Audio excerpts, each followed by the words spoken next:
tayo ng Arabic food, tinatawag nila ng marek bamia.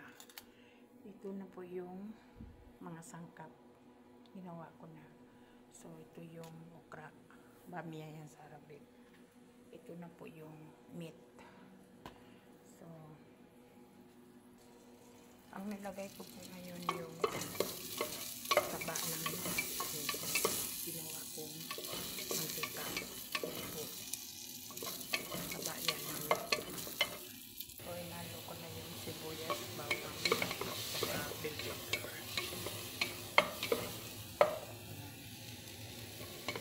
Kapag nagiging brown na po, lagay ko na yung kamatis. Ayan po, ihalo ko yan siya. Yan. So, ayan, lagay ko na po.